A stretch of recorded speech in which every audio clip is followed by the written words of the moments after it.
All right, so how do we go through and actually connect to our database? We're going to use the system.data.SQL client.SQL connection object to establish the connection. We'll call it con. So we'll create a new instance. Now that just establishes the connection to the database. We also need a SQL command object. Go ahead and pull in my using statement. And we're going to need a SQL data reader.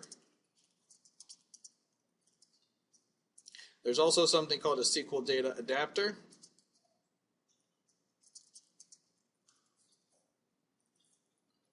Which, if time permits, I'll cover, but we probably won't have time. All right. So what do each one of these things do? The connection is just that. It establishes the TCP socket connection to the SQL server. It does nothing else. It's a utility that's used by the rest of these classes to establish and manage the connection. It does the handshake, it does the authentication, handoff, it does all of that work. The SQL command object is what you and I traditionally think of as we're writing our T-SQL or SQL statements. So you plug into this your SQL statement, select star from users, and you package it up inside of this command object. How many of you are familiar with SQL parameters? Query string parameters? Okay. You load your parameters into the command object as well. Parameters are basically SQL's version of variables. So you can create variables in your SQL statements, and then you load them or set them using this command object. The data reader is the last piece, so the command says, connection, go out and run this query, and then it gets a hook onto the results set from the server. The data reader knows how to interpret that feed and actually iterate or loop through the records that are coming back from that connection. So it does the last part of the work. So we need all three of these to work in concert to facilitate what we're trying to do. All right, so the first thing we need to do is initialize connection. So the connection object itself has a connection string property. This connection string property we're going to pull from our app config. To do it, we're going to use the system.configuration.configuration manager, and the manager actually doesn't exist in the default project, so to add it, we're going to go Solution Explorer. We're going to right-click from the Solution Explorer on References and choose Add Reference. So bring up the References dialog. We're going to want to choose Assemblies from the left, and then I usually just do the search because it's faster. We're going to search for system.configuration. You'll see two options appear. We want the top one, which is system.configuration. For mine, it's version 4.0. And we'll hit OK. What that's basically doing for us is within the .NET framework, there's additional DLLs or class libraries that have additional pieces of functionality. We're going to use a piece of functionality out of that DLL, that system.configuration DLL. So you notice now Configuration Manager lit up. So we can say .connection strings, and then using square brackets, we can use the name of our connection string. Let me do this. Let me use my using statement. And from our app config, we named our connection my database. It doesn't have to be my database. I can name it applesauce. I can name it whatever I want, but that name is then what I reference in my code.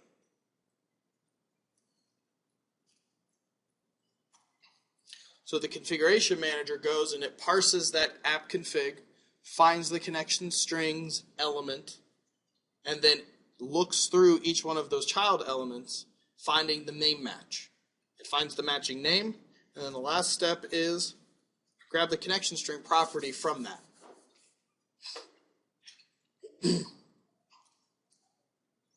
The connection string being server equals local DB v11 la-di-da-di-da. Okay?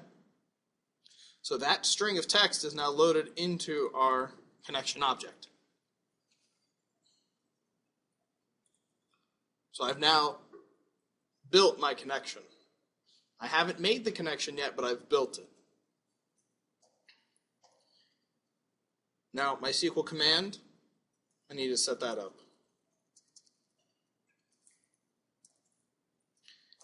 The command has a connection property. That connection property takes a SQL connection.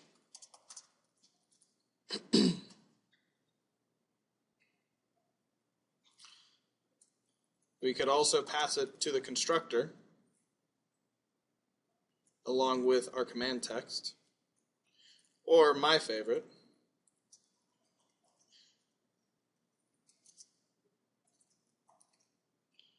we can have the connection build a command object for us.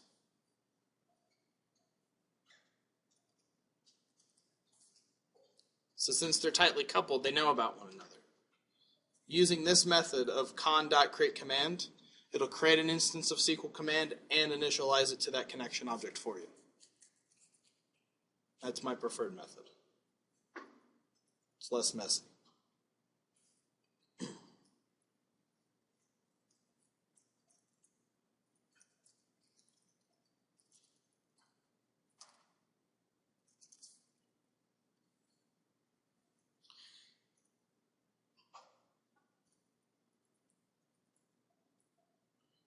The next thing is the command also has command text.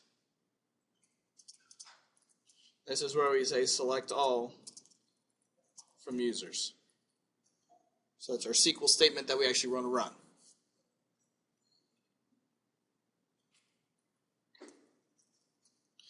The command also has a command type, stored procedure, table direct, or text. The default is text. We're going to leave it at text because we've typed text in here. Do you guys know what a stored procedure is? See a couple head nods. It's basically writing a function inside of SQL that can be called and reused over and over again so that you don't have to write the text every time. They're compiled or optimized within the server, so they're more efficient, depending on what they are, than writing the text and running it kind of arbitrarily. So, a gain there. For this case, we're going to use text, so we don't have to set anything. Now, the last step is for us to actually get our reader back. So to do this, the reader is given to us by the command, by calling execute reader.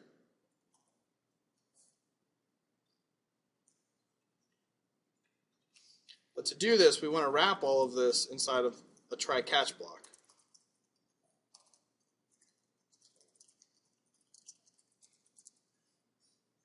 And we do that because if the connection fails, it blows up. We don't want to, crash the entire app. We want to catch it and handle it. So we can do a message box. We'll go ahead and throw it here, and then we'll catch it in the form.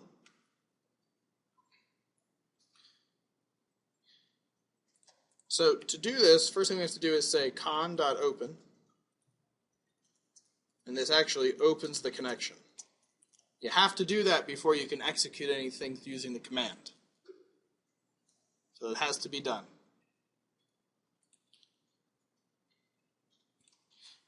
Then you can say con.close once the command is done. Now with a reader, you have to do your reading while the connection is open. If you open it and close it and try to read it in the middle, it won't work, it'll blow up.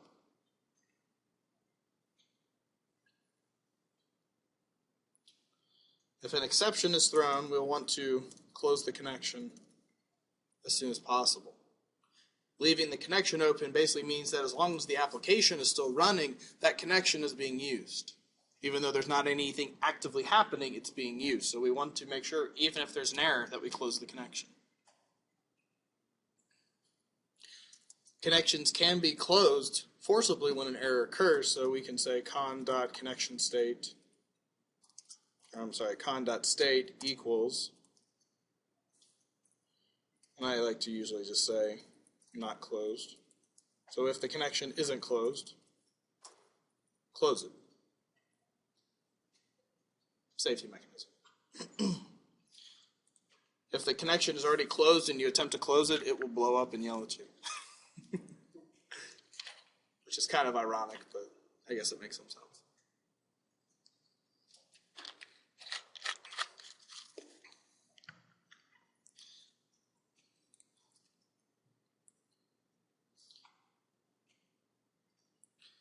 All right, so if we go back to our form,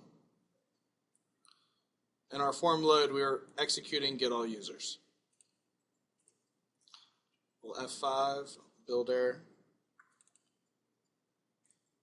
Oh, my user class. So this error, this is probably worth mentioning. This error says inconsistent accessibility. Return type cpweek7.user is less accessible than the method cpweek7.datautility.getAllUsers. Anybody have any guesses on what that means? Let me kind of trim it down a little bit. So inconsistent accessibility, the return type of user is less accessible than the method getAllUsers.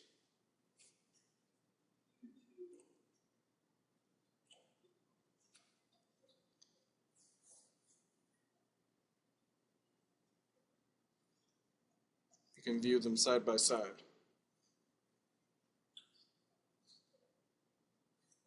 It has to do with the scope.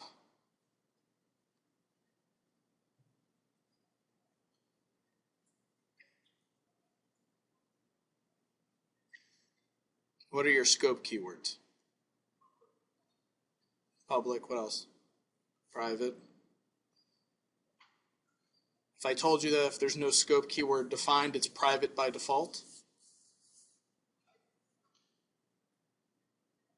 Anybody? Oh, come on, guys. I'm not going to let this one slide. Huh? It needs to be public. So the user has to be public. A public method can't return a private type. So since getAllUsers returns user, the user has to be public in order for getAllUsers to return it. Because getAllUsers is also public.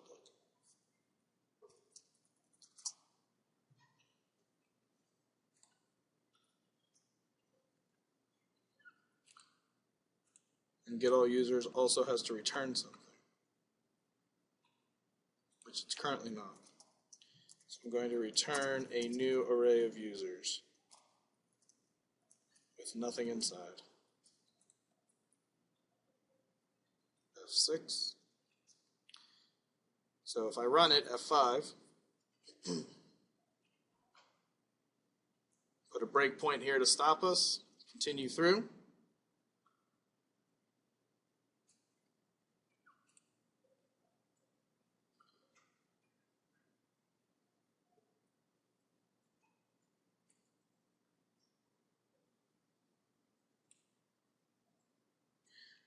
Oh, that's right.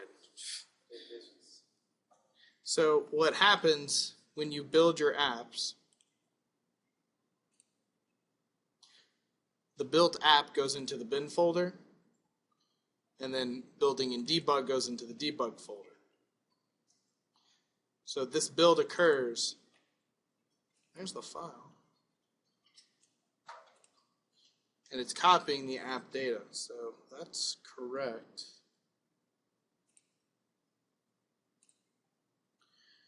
Attempt to attach to an automated database.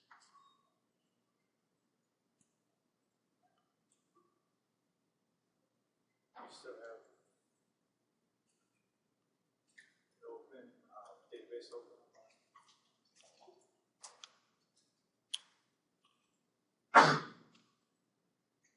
Oh, it didn't resolve to app data. That's why. So it's looking on the root for that mydatabase.mdf.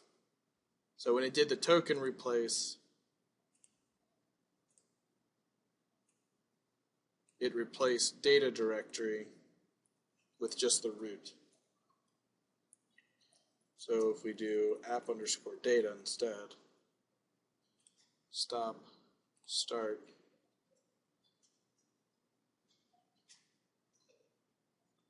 run again.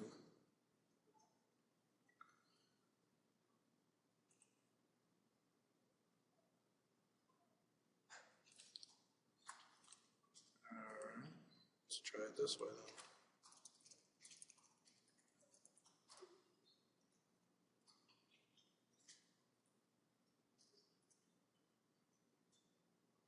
Okay.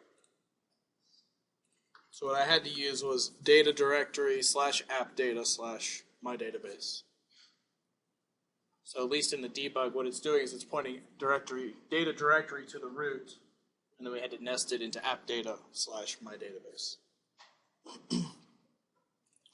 So since the form loads, on form load, we're connecting to that database. Obviously it wasn't working because of the connection string issue, but now that it's resolved, we're connecting to the database successfully. The form loads, we get no errors. So we're at least making that connection now.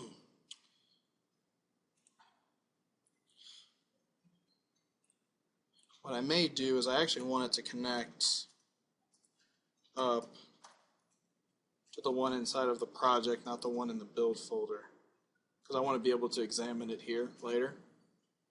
So I'm going to go ahead and do data directory .. All